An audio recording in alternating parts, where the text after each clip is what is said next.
We're going to have the latest from the world of politics and media, from the escalating conflict between Israel and Iran, and of course, Trump's latest headlines. All that and a look at the politics of hate. Trump has used anger and fear to get elected and now is using it to govern. Our panel examines. What happens next? You know, what happens if we succeed? What happens if we fail?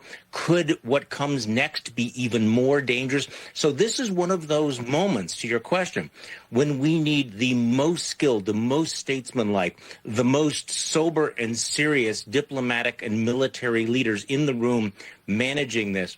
That's not what we have. We have Donald Trump, on the phone with Laura Loomer, listening to who knows what. This is government by whim. He's making this up as he goes along. And so, look, in the short run, it may be popular to drop a big bunker buster on Iran and blow up their mountain. But what we've also learned, and Michael, you and I have lived through this, is that, everybody loves the big bombs going off until you get the butcher's bill, until we see the chaos, until it begins to come home. And you want to talk about something that will destabilize not just the Middle East, but the whole world. This will happen. Now, Donald Trump rhetorically has, suggested that's why he's been so critical of what's happened in the past. But he's going to own that. And he's going to own that very soon if, in fact, he does take us to war without congressional approval and without the active support of our allies and destabilizes the Middle East against a country that is actually much larger than Iraq.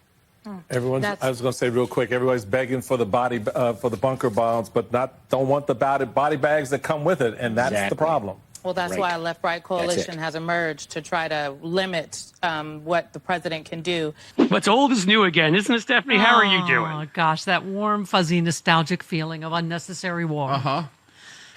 It's like, I think since I was about, I want to say 7 or 8 years old now, every Republican president has gotten us involved in a war in the Middle East, and every Republican president has cut taxes for the richest people and blown up the deficit. Those are the two things you can predict.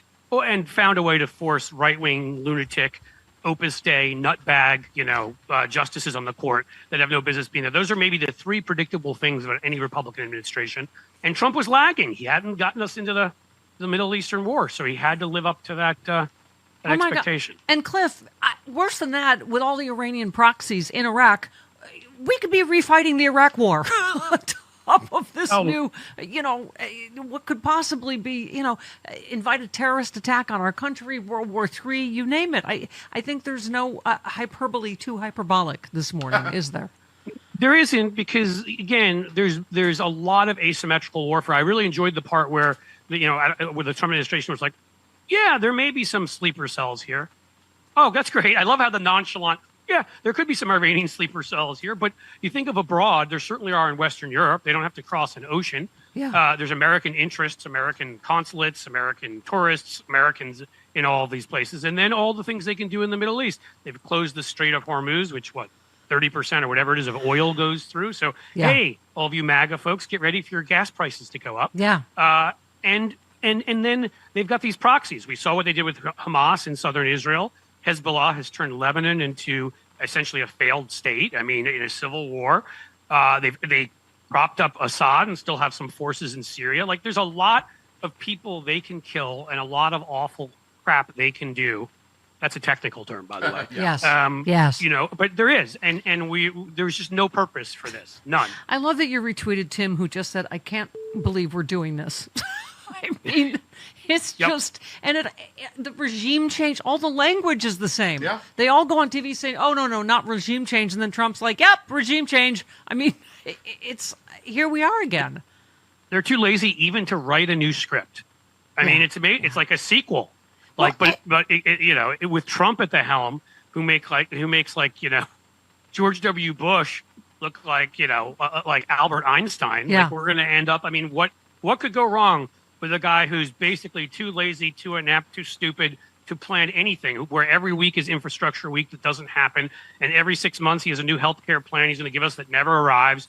And I mean, you know what's going to happen here. American soldiers. He did deliver World War III ahead of schedule. He said 2 weeks. That's true. We've got to give credit where it's due. It was only 2 days. Yeah. A lot of innocent people, including American soldiers and including probably American civilians, will die unless we pull him back from the precipice. Now that's, hey, Congress, Republicans. Yeah. Mike Johnson, if you ever find those things called your testicles again, we could use that. I can say that on air, right? And you said, as you said you can't be half pregnant or half at war. No sympathy for Iran's handmaid tales leaders, but we're there just to change headlines for Trump. And because violence is his narcotic, why don't you elect? This is a time for peace. And then you said a dirty word. He wagged the dog and put a target on all of our backs. Thank you. I mean, this is absolutely wag the dog. Him trying to look tough as usual, right? Well, his numbers crashed after what he did out in your neck of the woods. He actually, when people didn't know enough people who were being deported, and it wasn't in the light of day, they hid it in darkness. These ICE thugs, a lot more people supported it. And then in Los Angeles, because you guys protested, did such a great job and exposed what was happening, and then protests since then, and people taking out their cameras, so. He's fallen underwater on that. Elon Musk, said he liked to hang out with Jeffrey Epstein. I don't know if I can say that word on here. That starts with a P, and it rhymes with pedophile.